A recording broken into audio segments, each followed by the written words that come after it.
en primer lugar, va a realizar su presentación María José Rodríguez Forti.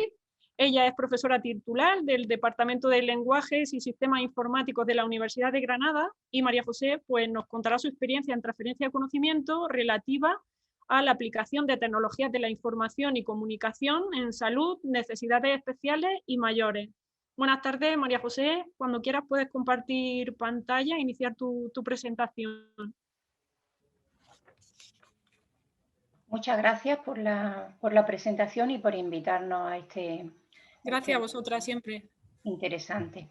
Bueno, pues yo voy a comenzar poniendo un ejemplo de lo que nosotros hacemos. Esto es una plataforma que se llama Virtrael, que es para estimulación y evaluación cognitiva de personas mayores. Os voy a poner un ejemplito. Aquí arriba sale un avatar que va dando explicaciones. Y esto es un ejercicio de memoria. Tenemos que recordar que vamos a coger y meter en una bolsa.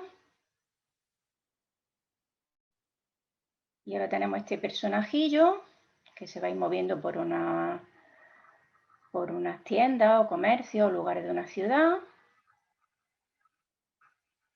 Y va a ir cogiendo o recogiendo objetos y tenemos que ir memorizando lo que coge, lo que suelta. Esto se le llama un juego serio. Se para en otro comercio, en este caso la pescadería. Ha comprado un pescado y ahora llega. Y ahora pues tenemos que recordar qué ha cogido o qué ha soltado, o qué cosas son las últimas que tiene en la bolsa. Pues sé que tiene un pescado y ahora pues si he estado atenta, pues a lo mejor le queda un libro quizás y no sé si a lo mejor dos cartones de leche, ¿vale? Entonces luego le daría aquí a finalizar y la aplicación me dice si ha acertado o no, ¿ves? Me dice tenía algún fallo, lo vamos a repetir la prueba de nuevo y me da dando un feedback, de tal forma que la herramienta nos evalúa cómo estamos a nivel de memoria de trabajo en este caso y también nos permite entrenar y mejorar esa actividad. Bueno, pues como digo, esto es un ejemplo de lo que nosotros hacemos y en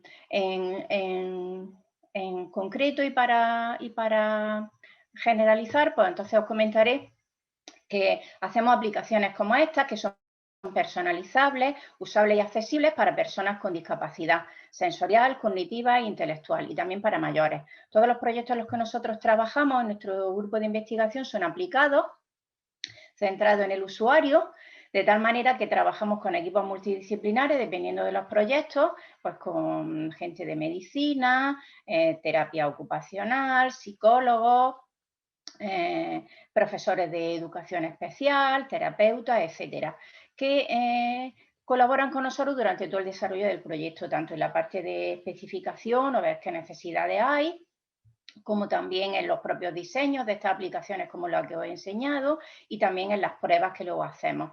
También en muchos casos participan también los propios usuarios finales. En este proyecto que os acabo de enseñar, pues como era orientado a personas mayores, pues también contamos con personas mayores durante todo el desarrollo del proyecto, con las que le íbamos enseñando lo que íbamos haciendo, nos daban un feedback y lo íbamos mejorando. Luego también todos los proyectos buscamos una evidencia científica, de tal manera que hacemos también experimentos, pilotajes, de tal forma que podamos validar si los proyectos son útiles para lo que teníamos previsto y también en nuestro caso, pues también si son usables y accesibles por parte de estos usuarios finales. En los proyectos nosotros, como he comentado, son aplicados y siempre hemos obtenido al final aplicaciones que hemos intentado que sean gratuitas para los usuarios finales y que hemos dejado en diferentes plataformas para que se las puedan descargar y las puedan utilizar. De hecho, os voy a presentar ahora algunas de las aplicaciones que tenemos que son muy usadas tanto en España como en Sudamérica en español y también en otros países, aquellas que tenemos traducidas. En la actualidad estamos trabajando también en el tema de Internet de las cosas, de tal manera que estamos usando sistemas sensibles al contexto, sistemas también distribuidos y usando sensores y técnicas de análisis de datos que nos puedan servir para la evaluación y la intervención, ya no solamente también en inclusión, sino también en salud. Y por poneros algún ejemplo, pues teníamos un proyecto para evaluación del control de estrés e intervención en mujeres embarazadas que tienen bebés de bajo peso. Luego también para control de estrés y en el caso, por ejemplo, de fibromialgia, pacientes con fibromialgia, viendo también aspectos de calidad e higiene del sueño. Y luego también en personas mayores, también viendo aspectos de dependencia y de detección de fragilidad.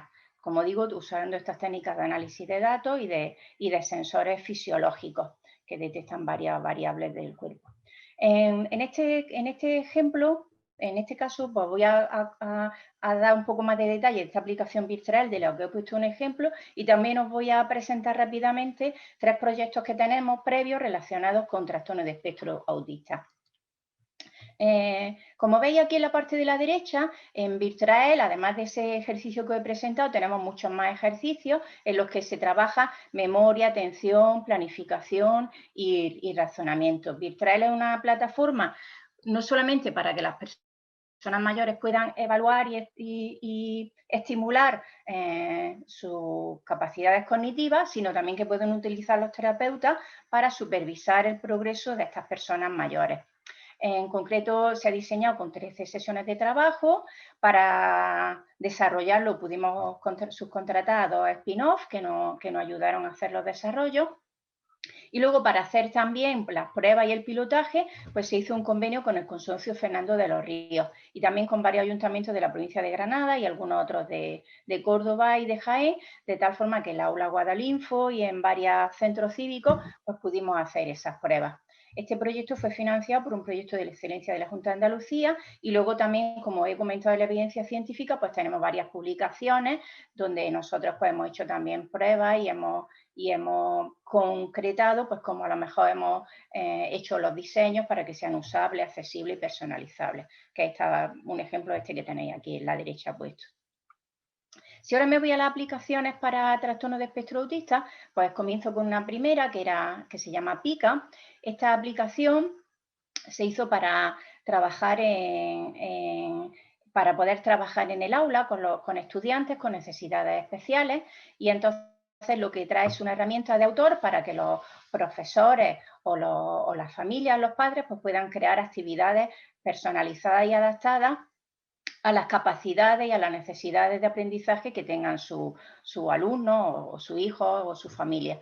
Entonces, trae diversos tipos de actividades que se pueden hacer puzzles, se pueden hacer actividades de asociación de elementos a conjuntos, se pueden también hacer actividades de memoria, del tipo de las tarjetas que se dan la vuelta, actividades de ordenación de elementos y también de exploración como esta que tenéis aquí en el centro, que sirven, por ejemplo, pues para poder contar cuentos y poniendo diferentes elementos o partes del cuento, o también se utilizan bastante para comunicación aumentativa y alternativa, como un sistema de comunicación rápido y sencillo de crear.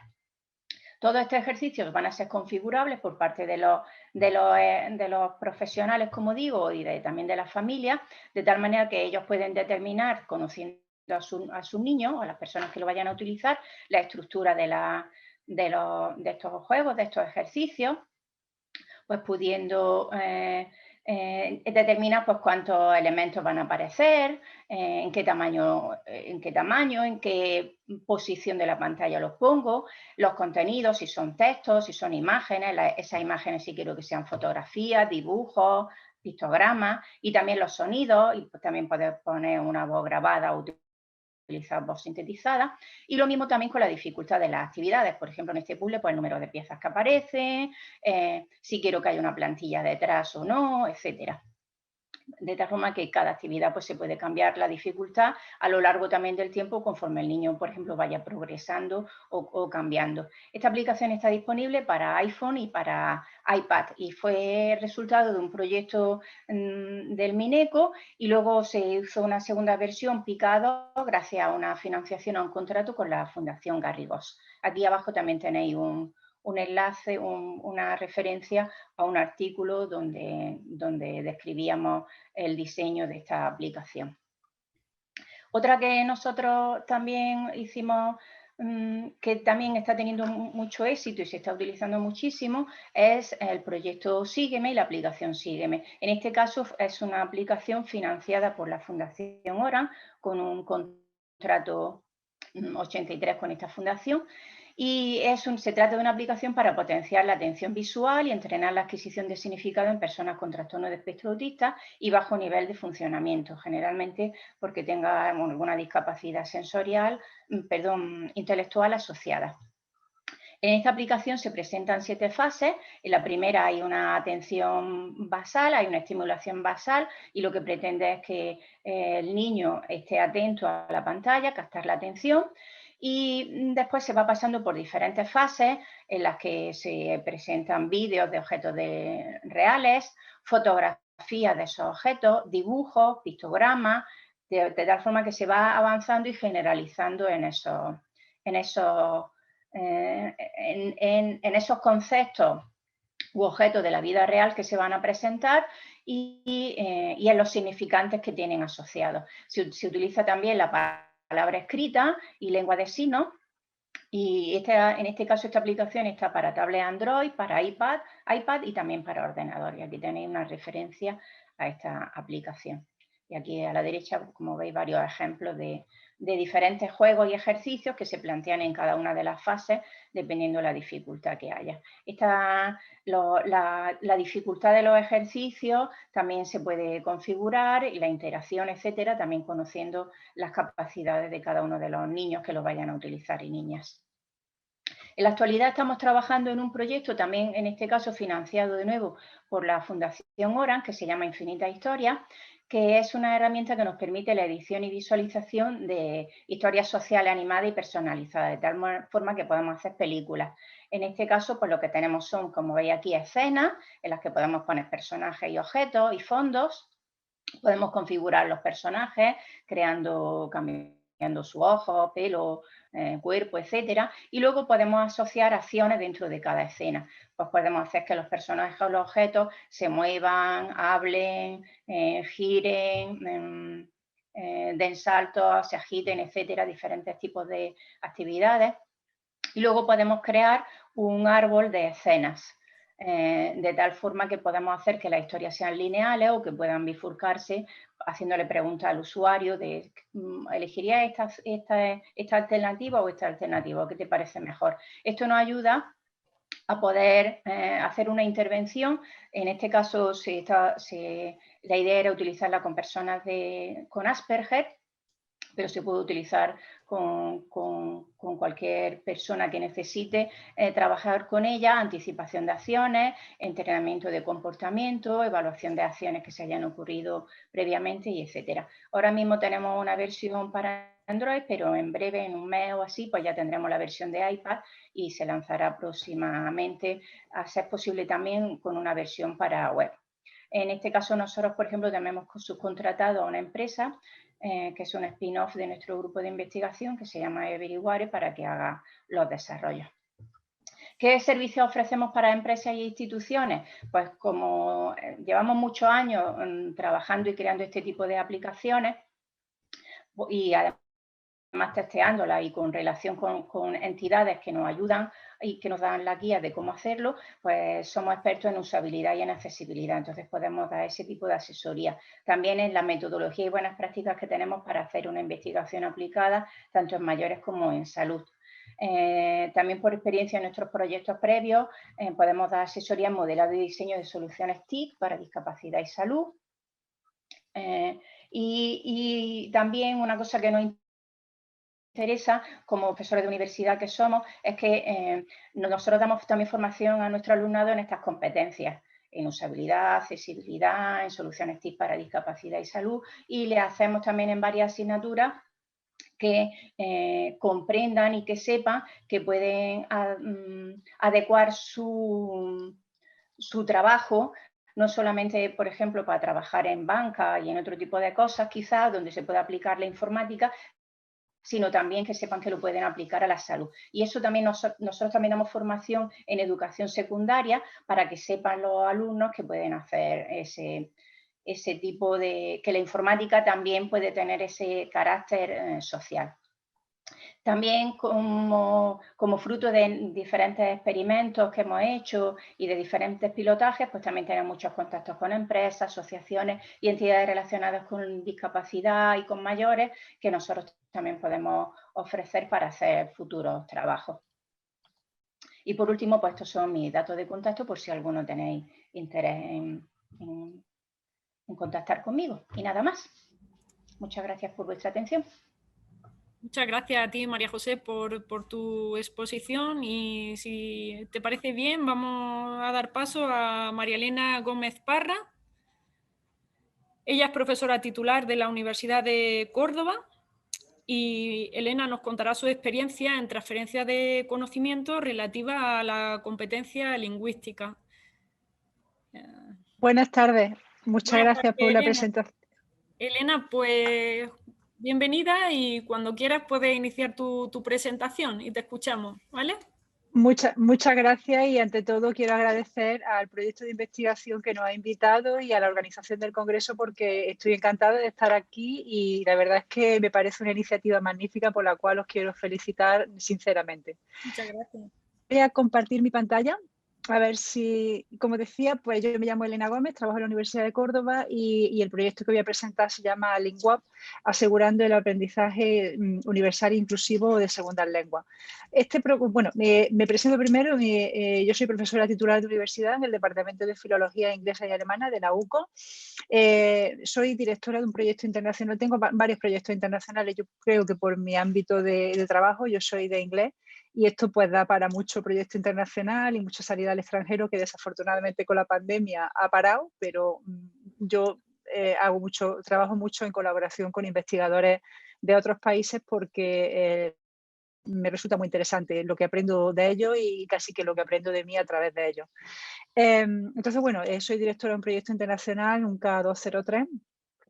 Soy directora de un máster Erasmus Mundus en Andalucía, hay 3, uno de ellos en Granada, por cierto, con mucho éxito, fue uno de los primeros que se concedió por la Comisión Europea, que se llama YESMA, y además es un máster de mujeres que es muy exitoso y el que la verdad fue una inspiración para mí cuando solicitamos este máster, que se titula PETAL y el acrónimo significa Play Education, Toys and Languages. Es un aprendizaje para educación infantil, de educación inclusiva, segundas lenguas y educación intercultural para niños de entre 0 y 8 años.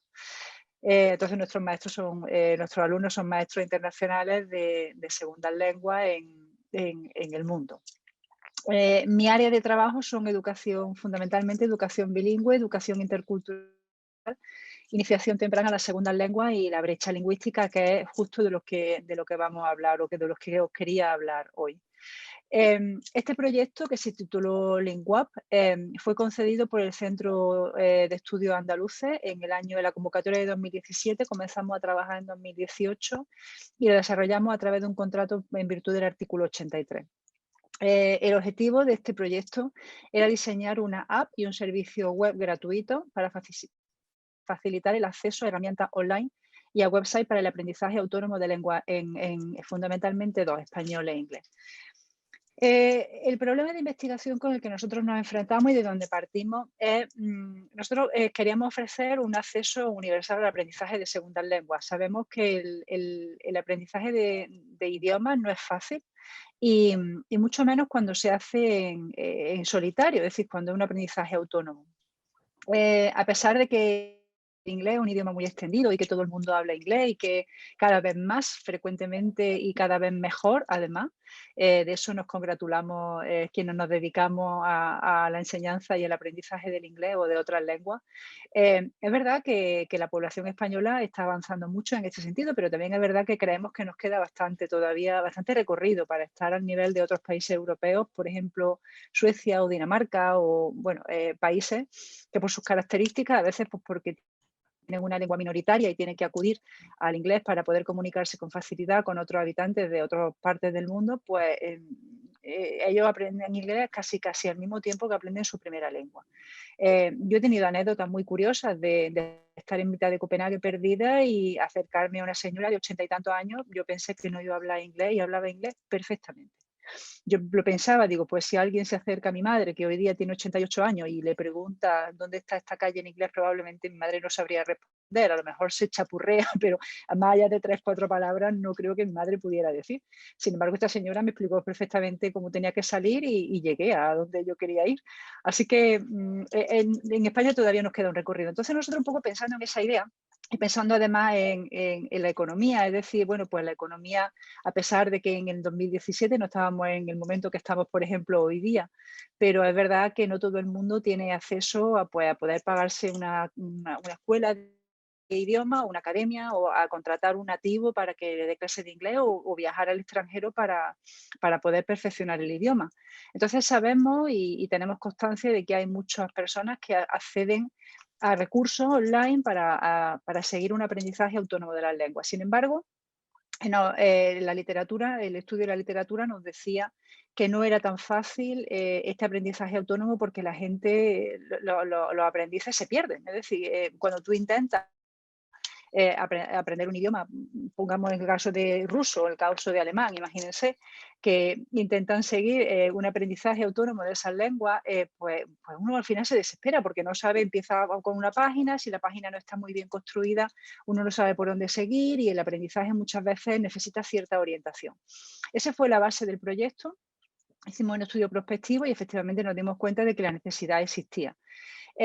Además, eso se combinó y resultó además un acierto con el problema de inmigración. Es decir, la inmigración cada vez es más frecuente. En Andalucía tenemos un flujo de inmigración procedente de África y procedente de otros países, que bueno, necesitan a veces esas personas hablar el español con cierta, llamémosle, urgencia, y además, puesto que son inmigrantes, no tienen siempre los recursos, como decía anteriormente, para poder pagar una escuela o una academia de idioma, o un nativo, o recursos que le ofrezcan ese aprendizaje de una manera, llamémosle, más formal, ¿no? Entonces, bueno, recurren a la web, y esas web normalmente no estaban bien estructuradas o no están bien estructuradas. Entonces pensamos que era necesario crear una app para ayudar a esas personas a guiarlos en su proceso de aprendizaje de segundas lenguas.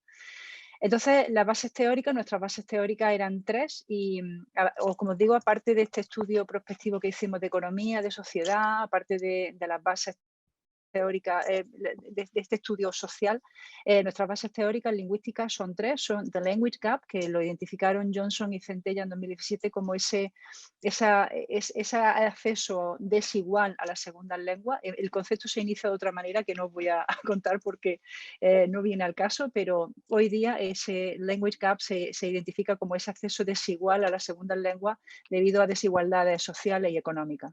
La segunda base de nuestro proyecto fue Computer Assisted Language Learning, es decir, el aprendizaje de lengua a través del ordenador, y MOL, que es un poco más amplio, y es el aprendizaje de lengua a través de medios móviles, ya sea una tablet, ya sea un teléfono, ya sea como sea. Entonces, bueno, ahí basamos nuestro proyecto, y la metodología pues fue casi la de todos los proyectos. Comenzamos con una revisión muy amplia de la literatura, nos llevó más de 6 o 7 meses revisar la literatura, porque, como digo, había muchas bases teóricas que queríamos mirar. Creamos una rúbrica, esas rúbricas para la evaluación de las webs seleccionadas. Como yo decía, no sé si, bueno, no lo he dicho, pero lo digo ahora, en realidad nosotros no creamos ningún recurso. Nosotros lo que hacíamos es crear una web para insertar todas las webs que nosotros seleccionamos y evaluamos, y esas webs ofrecían al aprendiz de lengua un camino guiado para que pudiera llevar a cabo un aprendizaje de la mano de expertos, pedagogos, psicopedagogos, lingüistas, informáticos y estadísticos. Formaban parte del equipo de investigación. La mayoría de nosotras mujeres, tengo que decir que solamente había 2 hombres. El estadístico y el informático. El resto éramos todos traductores, lingüistas, psicólogos, psicopedagogos, y éramos todas mujeres. Luego, una vez que creamos esa rúbrica, Esas rúbricas se pasaron a través del equipo de investigación y cada uno de los investigadores iba evaluando esas web como un proceso casi de doble ciego. Una persona evaluaba una web en español, la otra evaluaba una web en inglés. Luego cambiábamos la web. La persona que había evaluado la web en inglés le hacíamos evaluar la web en español y viceversa. Y luego un tercer evaluador revisaba las puntuaciones de todos los investigadores, con lo cual el proceso de revisión de la web fue muy exhaustivo. Y además, esas webs estaban revisadas de forma que cada persona que revisaba la web hacía todos los ejercicios. Es decir, imagínense que, bueno, pues nos metíamos, por ejemplo, en la web del British Council o nos metíamos en la web del Instituto Cervantes y si había un nivel de A2 o de B2 en el marco común de referencia europeo de las lenguas, la persona, el evaluador, hacía todos los ejercicios. Entonces, en la evaluación de la web fue un proceso que tardamos mucho tiempo porque era exhaustivo y cada ejercicio se metía en una plantilla, se daba el nombre, se daba un código del ejercicio y se puntuaba en torno a todas las destrezas: listening, speaking, reading y writing. Es decir, escucha, habla, escritura y lectura. Luego, una vez que teníamos ya todas las webs seleccionadas, después se diseñó la app, que ahora os voy a enseñar, y un servicio web complementario que permitía, bueno, pues acceso libre a toda persona que se registre puede utilizarla. A continuación pilotamos la herramienta, la pilotamos en algunos colegios de secundaria porque, bueno, entendíamos que cualquier persona puede acceder y, como decíamos, es una web para más que para adultos, más para adultos que para niños. Pero entendíamos que la población de secundaria podía ser un objetivo también interesante, pues unos participantes interesantes del proyecto porque nos pueden dar un punto de vista distinto. Y entonces, bueno, la pilotamos en algunos colegios y el pilotaje fue muy bueno. Y finalmente nos pusimos a difundir la herramienta todo lo que pudimos. Salieron varias publicaciones, una de ellas la cito aquí en una revista americana que se llama International Journal of Computer Assisted Language Learning and Teaching, un Q2, salieron varias, esta es una de ellas. Nos encontramos varios problemas que me gustaría comentaros brevemente porque la verdad es que algunos de ellos no los esperábamos. Uno cuando dice, bueno, voy a aprender inglés, y entonces nosotros, a mí no se me había ocurrido nunca aprender inglés en una web de inglés, porque yo he aprendido inglés de otra manera.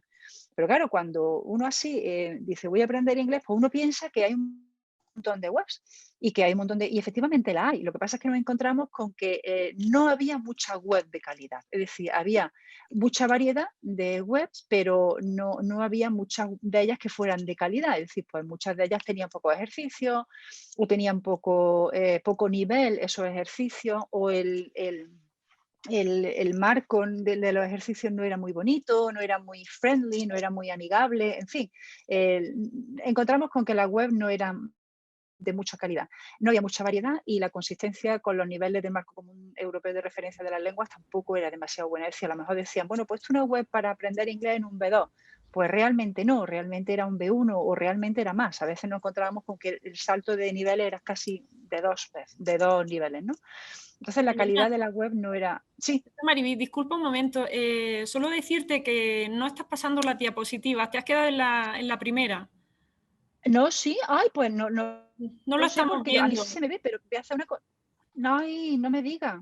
Pues menos mal que me ha avisado, muchas gracias. Espérate, la voy a dejar de compartir, la comparto así. Ve, mira, yo iba por aquí. Ahora vale, sí la pues veo. seguimos a partir de ahí, pero es que claro, como sigue hablando y yo estoy viendo que ya son otros temas, digo, es que no pase la diapositiva, ¿vale? No hay problema, pues continúo con la exposición y sin problema.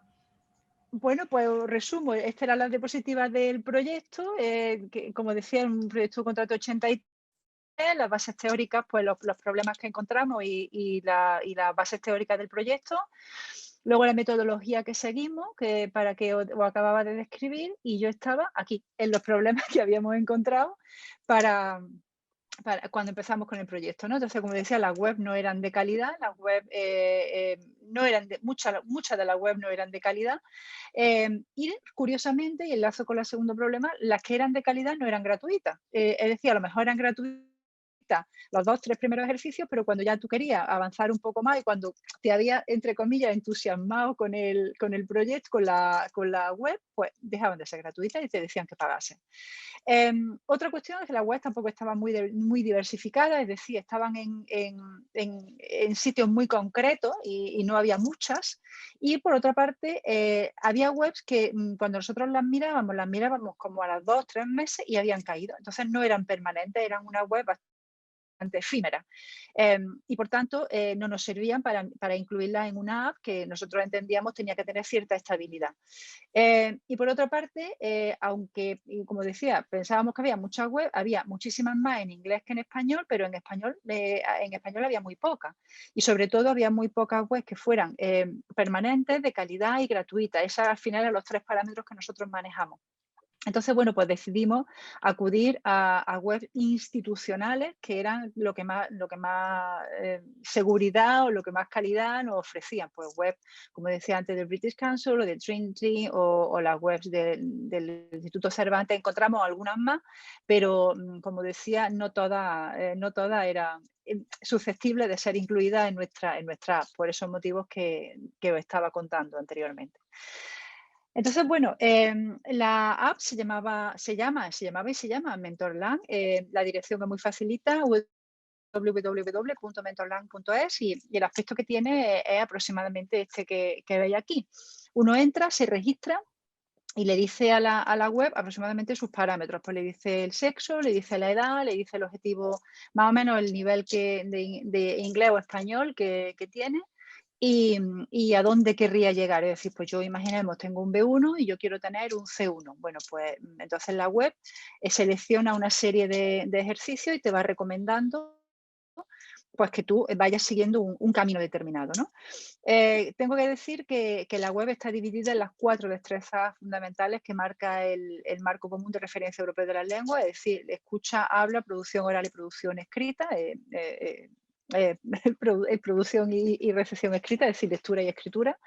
Y uno no tiene que tener un nivel homogéneo en las 4 destrezas, es decir, uno puede tener un C1 en escritura, pero a lo mejor puede tener un B2 en lectura, pues eso se puede hacer en la app. Entonces, bueno, una vez que uno entra, pues la app le va guiando y le dice, bueno, pues a estos ejercicios, y cuando termina de hacer los ejercicios, uno vuelve a la app y le dice, bueno, pues a mí me ha salido bien o me ha salido mal, o he conseguido un tanto, he conseguido un cuanto, y la web va registrando los ejercicios que uno ya tiene hecho. Por tanto, te va dando una orientación. Si tienes que repetir algo, la web te lo va a decir, te dice, bueno, pues repite este o repite el otro. En fin, va un poco orientando a ese aprendiz de segunda lengua, de forma que cuando uno se inicia en esta aventura, pues no se encuentre tan solo, y porque a veces necesitamos un poco de orientación, pues mucho aprendizaje autónomo que uno quiera, pues es verdad que necesita la orientación. Y en tiempos de pandemia hemos aprendido que efectivamente, aunque estamos muy habituados a las pantallas y al sistema de videoconferencia, todo ha mejorado o ha avanzado mucho en muy poco tiempo. María José seguro que tiene mucho que decir al respecto porque ella es experta en informática, pero es verdad que yo creo que el lado humano hemos aprendido a valorarlo mucho, y yo creo que esta iniciativa de este tipo, como la que presentaba ella, que a mí personalmente me han encantado la presentación de María José, y este tipo de herramientas pues ayudan un poco y le dan una vertiente un poco humana a la máquina, que es muchas veces fría, y una web en la que tú pues evalúas si tienes pérdida de memoria con Alzheimer o no, o evalúas si empiezas a aprender un idioma y lo dejas porque te desesperas, porque no sabes por dónde seguir y porque te hace falta orientación. Entonces, bueno, me parece que me he pasado de tiempo, lo siento un poco, pero bueno, os iba a enseñar la web, pero lo dejo. Aquí tenéis de nuevo mis datos de contacto. Si necesitáis o queréis hacerme alguna pregunta, pues estaré encantada de responder. Así es que, de nuevo, mis felicitaciones a la organización del Congreso y mi más sincera enhorabuena y mi agradecimiento a todos por escuchar. Gracias a ti, Elena, como siempre, a todas. Vamos a continuar con Ana Medina Reguera. Ella es profesora titular de la Pablo de Olavide, Sevilla, cofundadora de la asociación AlfaSac, dedicada a la divulgación de los sistemas alternativos al habla natural de personas sin lenguaje oral. Y Ana, cuando quieras puedes compartir tu presentación y empezar, ¿vale? Hola a todos, muchas Muchas gracias por la presentación y un saludo a todas las compañeras y espectadores. Voy a compartir pantalla. Bueno, pues nada, estoy muy contenta de estar aquí, de aprender de todas vosotras. Tengo que decir que ahora, bueno, me siento muy pequeñita. Yo tengo 2 sexenios de investigación y un sexenio de transferencia y aún así tengo la sensación que estoy empezando en esto, ¿no? Así que bueno, luego voy a ver con mucho detenimiento todo lo que habéis mostrado aquí. Yo soy profesora titular del Departamento de Filología y Traducción. Realmente soy lingüista. Estuve viviendo en Alemania varios años. Allí hice mi tesis doctoral. Tuve una beca de la Caixa, que veo que también está aquí en este evento. Y bueno, y luego pues volví a mi casa, a Sevilla, como quien dice, cuando pusieron traducción e interpretación en esta universidad. Y bueno, y me volqué un poco más un poco dejando la lingüística y pasando más al ámbito de la traducción de textos especializados. Me refiero con ello a textos no literarios. Concretamente yo soy de alemán y esta investigación en traducción especializada pues realmente no la he abandonado, ¿no? Y ha derivado en esto que llamamos traducción para la accesibilidad, que es una línea de investigación relativamente nueva, pero de la que, por ejemplo, en la Universidad de Granada hay uno de los 2 grupos de investigación en traducción e interpretación para la accesibilidad, el grupo TRAC de la Universidad de Granada, con el que he aprendido tanto, de la mano de Catalina Jiménez Hurtado, y luego hay otro grupo muy potente en la Universidad de Barcelona. Antes de hablar de la traducción para la accesibilidad, pues diré que tuve un primer proyecto de I+D que ha dado nombre al grupo de investigación que creé en 2017 y que es un grupo UM 995. Y este proyecto pues era de la convocatoria Retos y iba sobre la localización, que es la traducción de sitios web subidos al servidor, ¿no? Textos que están subidos al servidor, sitios web empresariales, sobre todo pensados de la pequeña y mediana empresa. Las webs que son importantes, las empresas que son grandes tienen tienen bastantes medios, pero el gran sector empresarial español, que es la pyme o la pequeña y la microempresa, pues todavía le cuesta mucho ver por qué tiene que invertir, ¿no? Por ejemplo, que su ventana al exterior, que su sitio web, esa tarjeta de presentación al exterior esté localizado, ¿no? Y luego todo lo que tiene que ver también con el SEO y bueno, que todo lo que hay detrás, ese back-end, también tiene que estar bien adaptado para que el cliente final encuentre lo que tiene que encontrar, ¿no?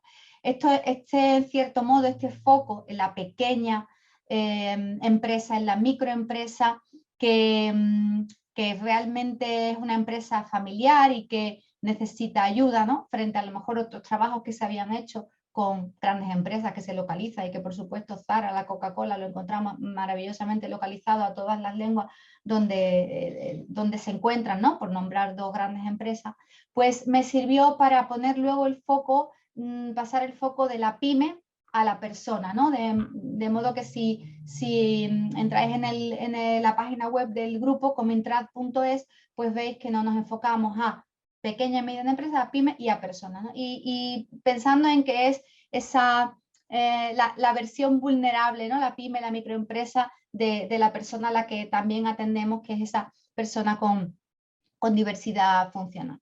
Bueno, por un giro inesperado de la vida, había ya participado en proyectos no propios, sino ajenos de la Universidad de Granada, de subtitulado para sordos y audiodescripción para ciegos, donde hacía bueno, pues me encargaban cosas del tipo, vamos a hacer la gramática del texto audiodescrito, ¿no? Y cuáles son los patrones y regularidades que usan los audiodescriptores cuando describen las escenas para los ciegos, ¿no? Porque uno dice, se acerca una mujer alta y rubia, ¿no? Y sin embargo otro dice, se acerca una mujer, punto, ¿no? Todavía no había normas, ¿no? En esa época. Entonces, vamos a ver los patrones. Entonces, eso es lo que yo había aprendido de una forma un poquito pasiva, ¿no? Con respecto a la persona con discapacidad. Como digo, por un giro inesperado de la vida, pues me puse en la tesitura de tener que aprender de primera mano una cosa que se llaman los sistemas aumentativos y alternativos de la comunicación. Esto pues me formé en Alemania, ¿no? Volví a Alemania y allí me formé porque realmente aquí en España había muy poco de lo que era la última metodología y las últimas aplicaciones o dispositivos tecnológicos, ¿no? En concreto yo estoy especializada en lo que se llama control por mirada. Es decir, comunicación usando eye trackers, lectores oculares, ¿no? Los eye trackers se pueden utilizar también en investigación para recoger resultados, pero yo los utilizo para conseguir que las personas no verbales, en el sentido de personas sin lenguaje oral, consigan comunicarse, ¿no? Si pensamos en Stephen Hawking, que era que fue la primera persona a la que le pusieron un sistema de comunicación aumentativa para que pudiera seguir comunicándose y escribir sus trabajos con esa voz tan metalizada, ¿no? De los años 80, que luego curiosamente él no quiso cambiar luego cuando se lo propusieron, que ya había otras voces más modernas. Pues esta persona tuvo esta oportunidad porque estaba en el entorno que estaba, porque la empresa Intel se hizo cargo durante muchos años de él. Pero claro, ¿no? Aquí en Europa todavía en esa época, pues si hubiera estado este físico, si Stephen Hawking hubiera sido, ¿no? Pues no sé, pues de Toledo, se dice, ¿no? Pues no hubiera tenido seguramente esa oportunidad. Afortunadamente ahora las cosas han cambiado mucho y las personas que no tienen lenguaje oral pueden aprender a hablar. Cuando alguien con esclerosis múltiple, ELA, como decía este caso, ¿no? De este físico, o tiene un accidente y necesitan comunicarse, por ejemplo, con los ojos, pues ya tienen la lectoescritura, ¿no? Pero ¿qué pasa con el grupo de personas, como por ejemplo niños que pues no tienen lenguaje oral? Pues hay varias posibilidades, ¿no? Una parálisis cerebral o enfermedades metabólicas o otras enfermedades raras. El espectro, se hablaba también antes, ¿no? También del el espectro del autismo. Pues hay dispositivos con salida de voz y nuevas metodologías, en concreto el lenguaje natural asistido, que lo permite, ¿no? En este sentido, pues me adentro un poco en el mundo de la comunicación aumentativa hace ahora 8 o 9 años y digamos que intento meter la comunicación aumentativa o ver cómo la traducción para la accesibilidad puede ayudar o puede haber sinergia con la comunicación aumentativa, no solamente desde el punto de vista tecnológico, sino también desde el punto de vista traductológico, ¿no? Por ejemplo, el tema de los pictogramas, cómo se consigue que los pictogramas pues, sean comprensibles, cómo se aprenden los pictogramas, cómo se entrenan, cómo se consigue que una persona realmente se comunique con ellos. Porque la comunicación aumentativa clásica es más, como eran antes las metodologías, un poquito más pasivas, es decir, se hacen actividades de entrenamiento, se hacen se comentaban muchas aplicaciones muy buenas, ¿no? Para entrenar ciertos aspectos cognitivos, ¿no? Pero lo que yo hago es interacción cara a cara, que se consiga adquirir el lenguaje gramatical, que se consiga interactuar, que se consiga formar a los interlocutores y sobre todo que se consiga implementar un sistema complejo de alta tecnología, como puede ser un sistema por acceso con un lector ocular en las escuelas, en los colegios.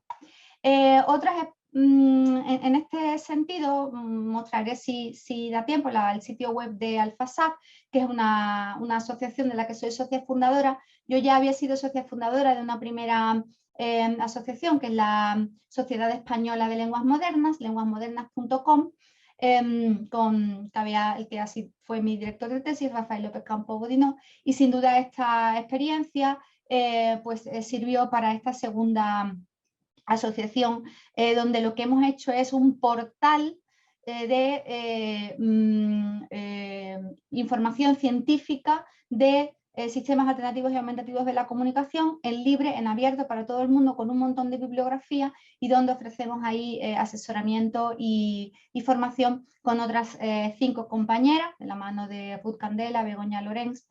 Ahora podemos ver la foto. Dentro de la Universidad Pablo de Olavide, con algún contrato artículo 83, tengo varios, pero voy a destacar este, que es el programa de formación para personas con discapacidad intelectual de la Universidad Pablo de Olavide, FEVIDA, que desde que existe este programa de la Fundación 11 está en mi universidad. Y entonces, pues, nos hemos dedicado desde el grupo de investigación a hacer traducción a lectura fácil y a investigar cómo es esta traducción intralingüística de un texto, sobre todo académico, que son los textos del programa, a textos en lectura fácil. La traducción intralingüística, la simplificación de textos que se presupone en la lectura fácil, podría parecer sencilla, pero hacer textos fáciles es muy difícil, ¿no? Y sobre todo hay algunas cosas de norma, hay una norma de AENOR, una norma UNEX, que tienen que ser todavía revisadas científicamente, ¿no? Y según los textos, por ejemplo, pues si cambian las palabras complejas a palabras más sencillas, pero tienes un grupo de personas que lo que están es aprendiendo, es decir, accediendo a nuevos conocimientos en una universidad, pues quizás hay que buscar otras estrategias antes de eliminar esas palabras complejas, ¿no? Porque entonces pues no aumenta el vocabulario, ¿no? Cosas de ese tipo que tienen que ver con una investigación más lingüística, más metodológica, que lo puramente técnico, ¿no? Y luego, por último, pues la semana que viene inauguro el proyecto que nos ha concedido la Fundación Española de Ciencia y Tecnología en su convocatoria de proyectos de comunicación científica que saca todos los años, pues presentamos un proyecto a la FECIT para divulgar la tecnología de apoyo para comunicar, y lo concedieron y el proyecto pues empieza la semana que viene. Así que lo que he hecho para pasarlo a la nueva normalidad ha sido hacer una lista de entrevistas a expertos de Canadá, de Bulgaria, de Alemania, donde hay una mayor trayectoria en inclusión educativa y en sistemas aumentativos de la comunicación, así que el proyecto tiene un marcado carácter internacional, y ofrecerlo pues a todo el público en abierto como formación, familias y maestros. En cuanto a los servicios para empresas o instituciones, pues desde luego nos parece muy importante que las acciones de concienciación y visibilización, porque la tecnología es muy importante tenerla, el acceso y el uso, pero si no va acompañada de unos nuevos, resultados científicos, metodológicos, ¿no? Por ejemplo, como decía antes, ¿cómo consigo que con esa aplicación o con ese sistema pictográfico, cómo consigo que la persona desarrolle activamente y que comprenda que esa es su voz artificial y se ponga a hablar con ese comunicador, y que una persona que nunca en su vida ha cogido un lápiz por una tetraplegia y que nunca lo va a poder coger, adquiera la lectoescritura solamente usando sus ojos, ¿no? Entonces, esa metodología, si tú tienes la tecnología pero no tienes esa metodología, la tecnología por sí misma no te va a enseñar a hacerlo, ¿no? También bueno, pues estos son para empresas e instituciones, pues la adaptación de esta lectura fácil. Tenemos una tesis doctoral de lenguaje claro en museos, ¿no? Bueno, que también son cosas compartidas con este proyecto de la Universidad de Granada. Y si finalmente esta es la última diapositiva, no quería estropear mucho el PowerPoint tan bonito que nos han dado, pero sí que brevemente pues me gustaría, si tengo un minuto, pues solamente mostrar este sitio web, que es el de Alfasac, alfasac.com, donde aquí aparecen todas las... Bueno, aquí decía que teníamos las 6 compañeras que somos cubrimos toda España, de varios sitios de España, y aquí pues hay un portal científico sobre la comunicación aumentativa. Lo hemos querido hacer todo en abierto y luego pues un banco de recursos.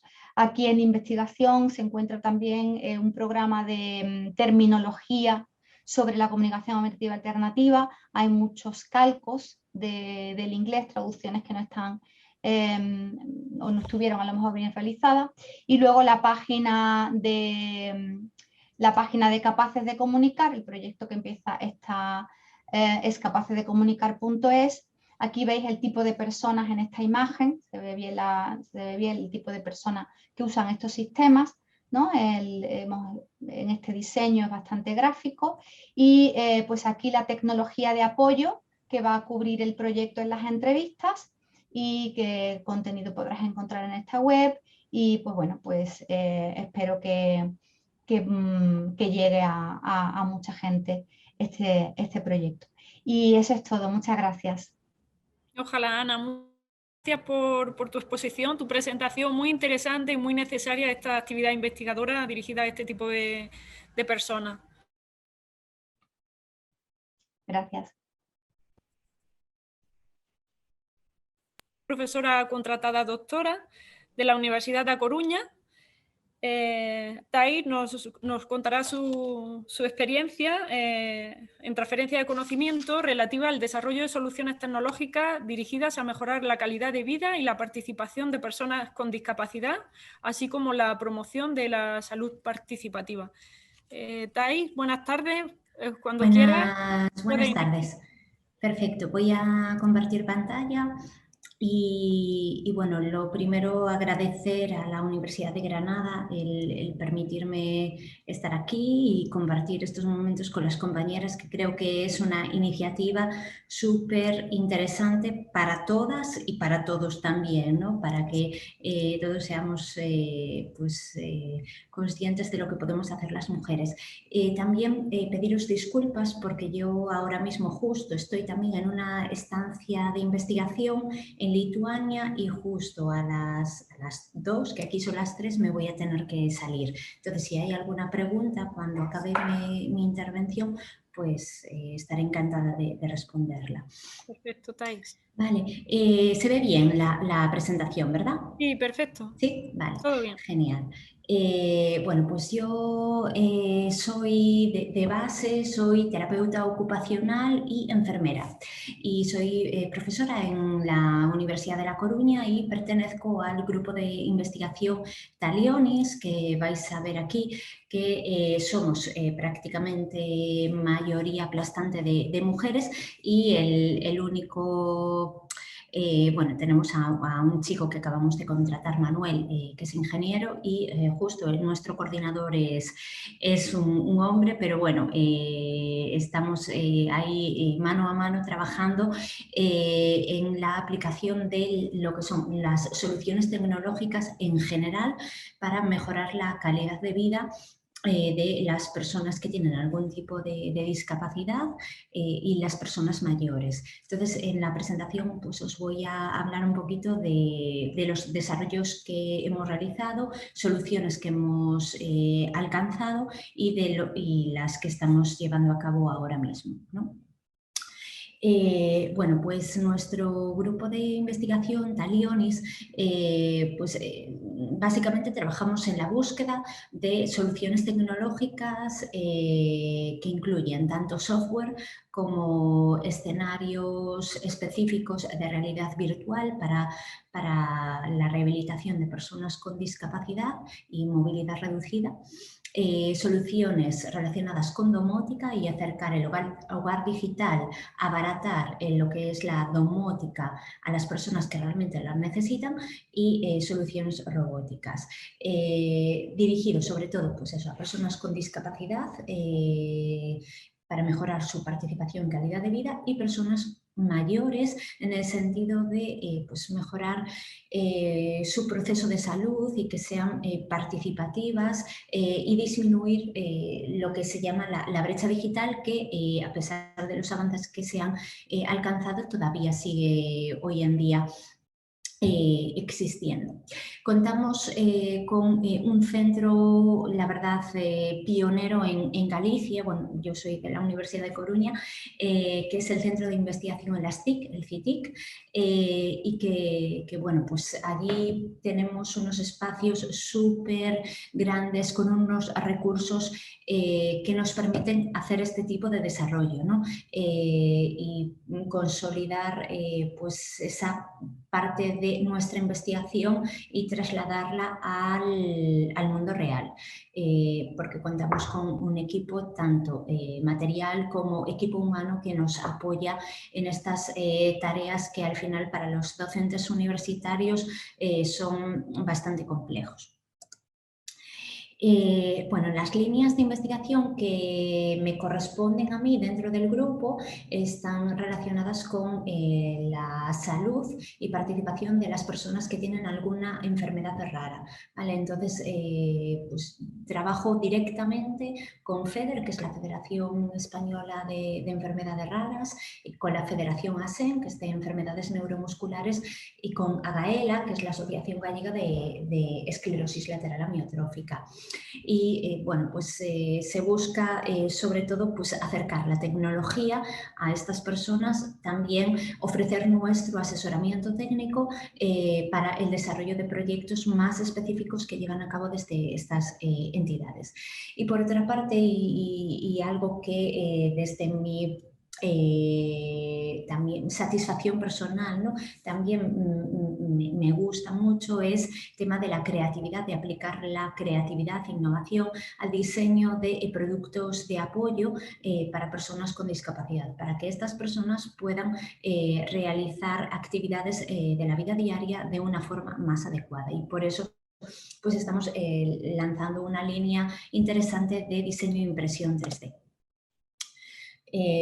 Continuando con el último punto anterior, este es un poquito el desarrollo que estamos llevando a cabo, que por una parte tratamos de identificar y comprender las necesidades que tienen las personas en su día a día, y por eso estamos en contacto y colaboración con diferentes entidades de personas con discapacidad, tanto de Galicia como de toda España. El segundo paso es el crear la elaboración de ese prototipo, es decir, que puede ser tanto una solución tecnológica involucrando al diseño 3D como no tecnológica, ¿vale? Veis en las imágenes de la izquierda, pues diferentes soluciones de muy bajo coste que ayudan y que permiten la realización de diferentes actividades manipulativas de la vida diaria que diferentes personas con discapacidad que no pueden coger un cubierto, por ejemplo, puedan comer por sí solas, ¿vale? Y una innovación en este sentido es validar la solución, es decir, cómo estos productos realmente impactan y tienen una importancia en la vida de las personas. Pues para eso desarrollamos ese proceso de medida de resultados que se llama, y con la persona pues es un proceso continuo desde el principio hasta el final en el que la persona incorpora ese producto en su vida diaria, pues valoramos el grado de emparejamiento y el impacto que ese producto ha tenido en su vida diaria. Otros desarrollos que estamos llevando a cabo en el grupo, como os decía, pues la realidad virtual es algo que estamos trabajando bastante con este chico nuevo que tenemos, que es el que se encarga de desarrollar con Unity diferentes escenarios muy específicos de la vida diaria para que las personas, que veis ahí un chico con tetraplegia, puedan realizar esas actividades pero en un entorno virtual y puedan mejorar sus capacidades y competencias. Luego también desarrollamos diferentes soluciones en domótica, no tanto a nivel hardware, pero sí software, integrando diferentes aplicaciones en una sola para que a la persona le sea mucho más fácil pues poder gestionar diferentes dispositivos conectados con el asistente de voz, y estamos hablando de bajo coste, es decir, Alexa o el sistema de, ahora no me sale, el Google Home. Luego, en robótica estamos desarrollando también un proyecto junto con la Universidad de Alcalá y la Universidad de Sevilla, que es pues la gestión de plataformas robóticas implementadas en pues, la vida diaria de personas con parálisis cerebral, básicamente, y que pretenden mejorar su movilidad en general, gestionado pues, con un sistema de inteligencia artificial y respondiendo a las necesidades de estas personas en cuanto a su movilidad. Y por último, otro de los productos estrella que tenemos es el programa Talentos Inclusivos, que está financiado por la FECIT y que supone el contacto entre estudiantes de secundaria, de institutos que están pues, en ESO, en cuarto de ESO y primero de bachillerato, en contacto con personas de Aspace Coruña, y que pues, generen soluciones en los programas STEM que tienen, tecnológicas para retos concretos que le lanzan los usuarios de Aspace que tienen parálisis cerebral. Estos son otros proyectos que hemos desarrollado en el pasado. Pues el INTIC quizá es uno de los estrella también nuestros, que era un software, que facilita el acceso y uso de del ordenador y del móvil a personas con discapacidad, Cloud Patient, Stimulatic, diferentes proyectos financiados tanto en convocatorias de entidades tipo La Caixa, Fundación Mafre, como en contratos a través del artículo 83 con la Fundación Orange. Bueno, estos son así un poquito los proyectos nacionales que ahora mismo tenemos en marcha. Quizá el más importante es el del Ministerio de Ciencia e Innovación, a través de ese proyecto coordinado de retos de la sociedad.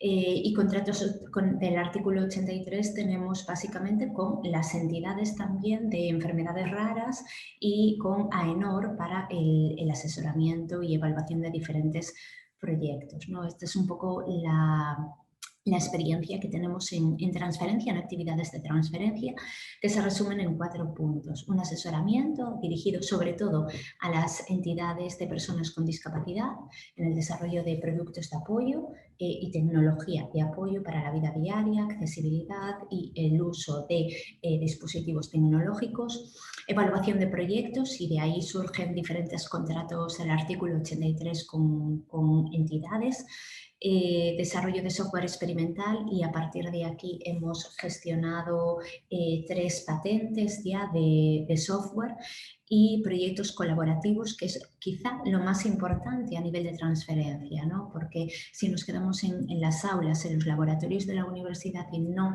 desarrollamos aplicaciones usables, prácticas para la vida diaria de estas personas, pues se quedan en el olvido, y realmente necesitamos conocer las necesidades de estas personas, ¿no? Y de las entidades en realidad. Esto es un poquito los resultados del grupo, ¿vale? Y los resultados ya también en el ámbito de la divulgación, ¿no? Estas son guías hechas para entidades de personas con discapacidad específicas de productos de apoyo. Webinars el año pasado con el tema del confinamiento, realizamos diferentes webinars con diferentes entidades, un poco para acercar también el conocimiento y, bueno, ya no solo el conocimiento, sino aclarar dudas y responder a preguntas que tenían las familias con respecto a diferentes soluciones tecnológicas, artículos, jornadas, bueno, y estos son también diferentes resultados físicos de esos productos que yo os estaba comentando antes, y estos específicamente, el tenedor y el cuchillo, son productos impresos en 3D.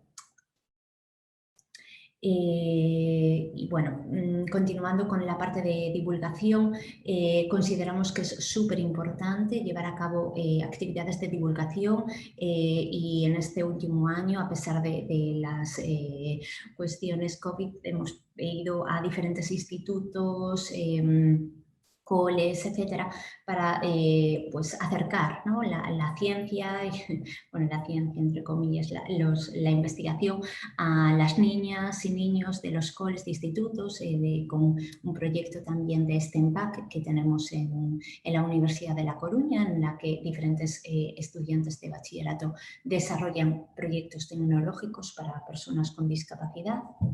Luego participamos en diferentes comités nacionales e internacionales de pues todo lo que tiene que ver con la Assistive Technology, con la tecnología de apoyo, y a nivel personal pues soy parte del comité asesor de la Federación Española de Enfermedades Raras. Os quiero hablar del programa Espacio Compartido, que soy directora académica, y un poco pues es un programa innovador ya que fomenta la formación en la Universidad de personas con discapacidad intelectual para que accedan al mundo laboral en igualdad de condiciones.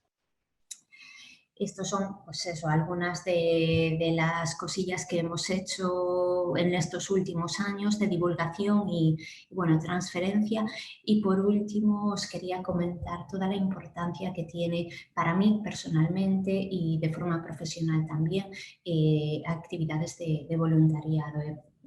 A nivel personal pues soy voluntaria de diferentes entidades de personas con discapacidad, y ese voluntariado me hace aprender, crecer personalmente y transmitir, ¿no? Una de las compañeras comentaba que somos profesoras también, y yo como terapeuta ocupacional tengo que transmitir a mis alumnos la realidad. Y solo estando en contacto con estas entidades o realizando actividades de cooperación al desarrollo puedo transmitir esa realidad, y realmente pues con diferentes proyectos de aprendizaje-servicio o de proyectos de cooperación es cómo se consigue, ¿no? Y al final ninguna transferencia está completa si no responde a las necesidades reales de la población, y esto se consigue con este tipo de actividades. Y por último, bueno, un poco comentar las entidades que tenemos ahora mismo en colaboración, actuales y pasadas ya, y dejaros mi contacto, mi correo electrónico y los datos de nuestro grupo de investigación, y si alguien tiene alguna pregunta estaría encantada de responderla ahora mismo. Thais, muchas gracias por tu exposición, y muy interesante también toda vuestra actividad de transferencia de investigación y divulgación a la sociedad, ¿vale? Muy interesante. No hay preguntas, entonces vale. Yo creo que os habéis explicado súper bien todas, o yo creo que también influye la hora. Entonces, seguramente. Darte las gracias, Thais, y bueno, como os decía... Nada, disculpad porque ya os digo que estoy en una estancia, ahora voy a entrar a otra clase online, y bueno, cualquier cosa estoy también a través del correo electrónico disponible para todas. Sin problema, muchas gracias, Thais, por todo. Un abrazo. Perfecto, gracias, hasta luego. Bueno, continuamos con la última ponente de esta mesa. Ella es María Rosario Rueda Cuerva, Charo para los compañeros de la Universidad de Granada, y como la conocemos, ella es catedrática del Departamento de Psicología Experimental, como digo, de la Universidad de Granada, y socia promotora de la empresa de base tecnológica o spin-off de la Universidad de Granada, Neuromindset. Charo nos contará su experiencia en transferencia de conocimiento relativa al desarrollo cognitivo y cerebral de niños y niñas desde su primer añito de edad, y se centrará sobre todo en aspectos relacionados con la atención y la autorregulación. Charo, buenas tardes. Cuando quieras, puedes iniciar tu presentación. Ya la estamos viendo. Muy bien, bueno, pues muchas gracias por darme la oportunidad de presentar nuestra iniciativa y bueno, me da un poco de pena que sea tarde y que la gente esté cansada, ¿no? Pero bueno, en parte se debe a que tuve que cambiar la exposición a este momento por problemas de compatibilidad mañana, ¿no? Entonces, bueno, voy a intentar ser breve para no cansar más a la gente, ¿no? Pero bueno, entonces, como bien ha dicho Maribí, soy Charo, trabajo en la Universidad de Granada y bueno, lo que voy a presentar es la iniciativa de Neuromindset. Entonces, bueno, brevemente contaros que esto surge de la investigación que llevamos a cabo desde hace varios años, ya décadas, en el Laboratorio de Neurociencia Cognitiva del Desarrollo, donde realmente estudiamos el desarrollo de las habilidades cognitivas y sus bases cerebrales, ¿no? Este laboratorio está situado en el Centro de Investigación Mente, Cerebro y Comportamiento de la Universidad de Granada. De hecho, aquí en esta fotografía pues se puede ver una parte de nuestras instalaciones. Bien, pues ¿qué es lo que hacemos en este laboratorio? Pues utilizamos distintas tecnologías, ¿no? Aquí podéis ver, por ejemplo, un sistema de electroencefalografía de alta densidad, cómo lo utilizamos para estudiar pues, cómo responde el cerebro a la presentación y el procesamiento de distintos estímulos y bueno, esta tecnología es muy friendly para niños muy pequeñines y como veis, pues lo utilizamos desde bebés de pocos meses en adelante, ¿no? También utilizamos algún otro tipo de tecnología, por ejemplo, resonancia magnética o aparatos de seguimiento ocular, que también se pueden usar con población pediátrica, pues para tratar de entender cuáles son las bases cerebrales de las habilidades cognitivas.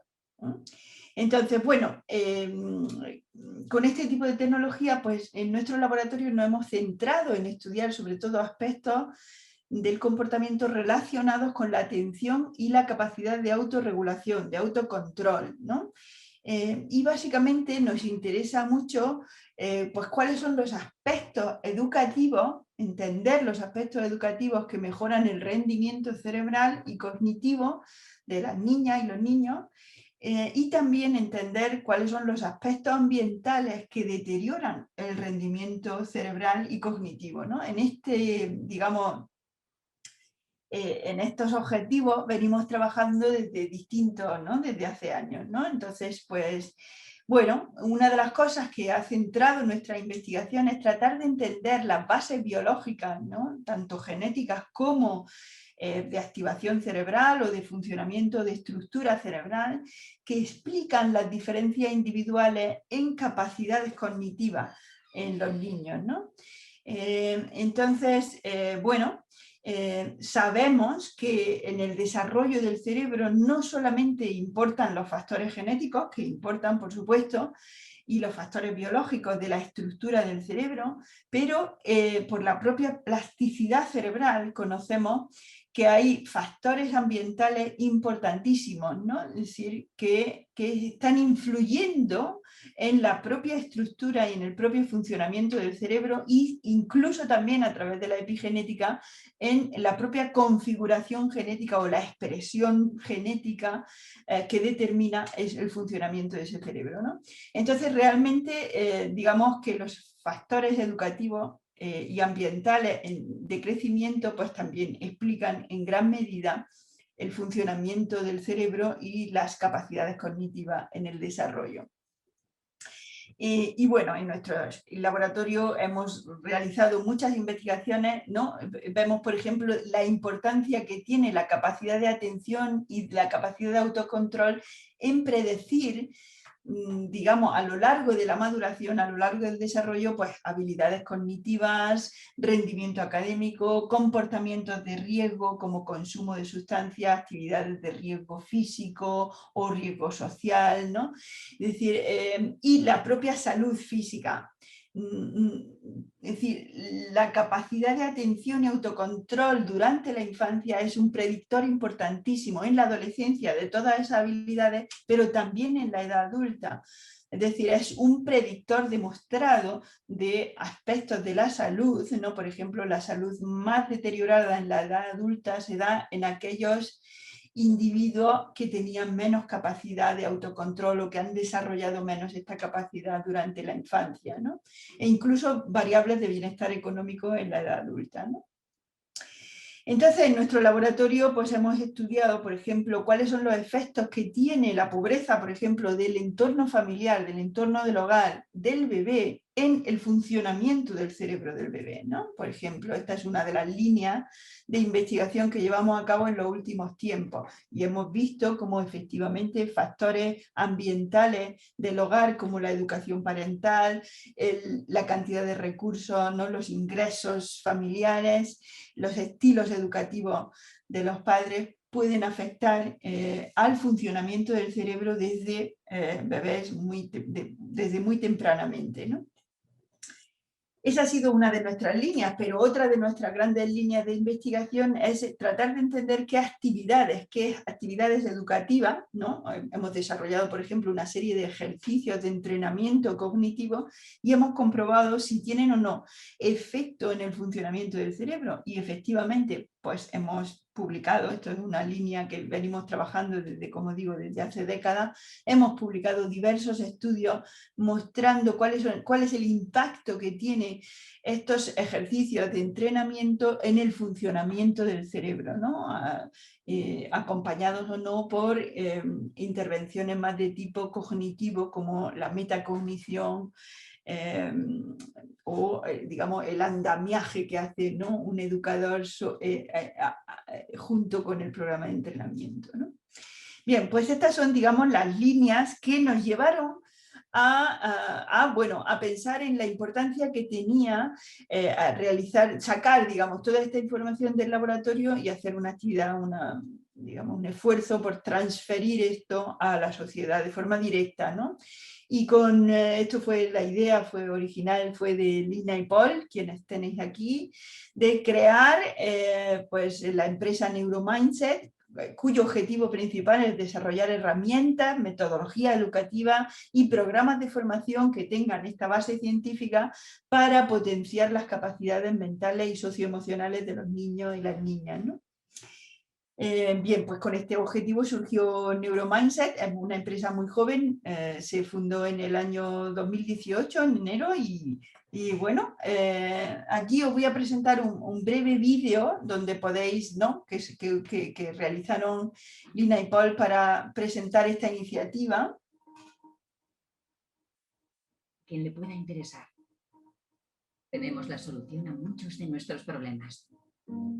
La investigación cada vez nos proporciona un conocimiento más completo acerca del cerebro y de nosotros mismos.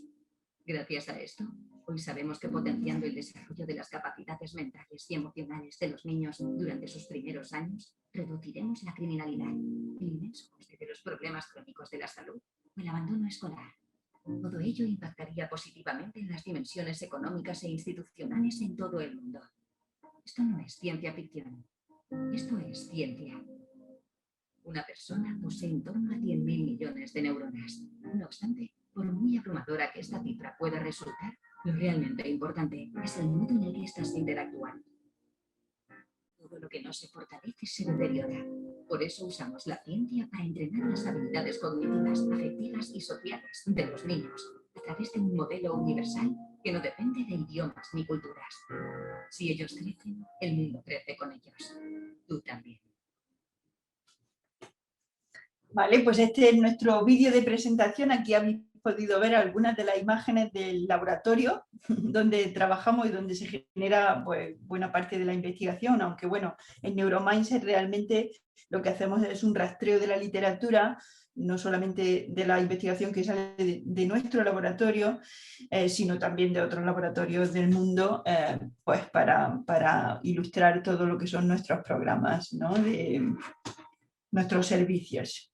Entonces, ¿cuáles son los servicios que se ofrecen desde Neuromindset? Bueno, pues tanto cursos de formación online para padres y para profesionales, no solamente online, también presenciales, escuelas de padres, talleres de formación profesional. Tenemos un programa, como os digo, de entrenamiento cognitivo, que es el que surgió de todo nuestro esfuerzo por saber, ¿no? Es este programa de entrenamiento que que desarrollamos para ver qué impacto tiene a nivel cerebral. Por lo tanto, se tratan de una serie de ejercicios que vienen avalados científicamente y que estamos tratando de mejorar poco a poco, ¿no? Entonces, bueno, se ofrecen toda una serie de servicios. Aquí os voy a dar algunos ejemplos de los contratos en los que ya hemos trabajado. Por ejemplo, tuvimos un contrato el año pasado con la editorial SM para trabajar con ellos en una guía de neuroeducación en su programa curricular para infantil de 3 a 5 años, ¿no? Entonces, esto pues, ha tenido un impacto importante, ¿no? Porque sabéis que SM es una editorial muy potente, ¿no? en el campo educativo. Luego también, bueno, pues aquí os doy una idea de cuáles son el impacto que hoy en día, como digo, somos una empresa todavía joven, hoy en día tienen pues todo lo que son las formaciones, los cursos, los vídeos de formación que tenemos disponibles en la web, ¿no? Aquí podéis ver, ¿no? En nuestro grupo cerrado de Facebook la cantidad de personas que ahora mismo están en él, o en el canal de YouTube donde pues ponemos diversos vídeos que son de interés, ¿no? para transferir, digamos, conceptos que son importantes y métodos importantes para educar esas funciones que son de tanta importancia para el desarrollo cognitivo y cerebral de los niños, ¿no? Estos son distintas empresas con las que hemos trabajado, instituciones, empresas con las que venimos trabajando desde que se creó Neuromindset. También os animo a que echéis un ojo a la página web donde, bueno, pues tenéis toda la gama de servicios que se ofrecen y bueno, ahí tenéis, digamos, muchísima más información de cuáles son los trabajos que estamos realizando en la actualidad. Y os dejo aquí también la información de contacto para que pues, nos conozcáis mejor. Y lo dejo aquí. Muchas gracias, Charo, por tu presentación. La exposición ha sido muy clara, muy bonita, como el resto de compañeras. Agradeceros a las 5 vuestra participación en esta mesa tan bonita y tan interesante como es la digitalización para la inclusión y la sociedad inclusiva. Y bueno, comentaros que no ha habido preguntas, como he indicado a Thais, puede que influya la hora. Y bueno, como están vuestros contactos, se ha emitido vía YouTube, las personas han tenido oportunidad de ver vuestra presentación, vuestro contacto. En caso de que necesiten contactar por algo con alguna de vosotras, lo harán directamente o a través de la OTRI de la Universidad de Granada. Y bueno, como he dicho a las compañeras de la anterior mesa, daros las gracias por participar en este primer workshop. Esperamos que sea el primero de muchos y que los siguientes podamos hacerlo no online, sino de forma presencial para conocernos y poder conversar entre todas. Muchas gracias por todo, como os digo, y bueno, damos por finalizada esta mesa.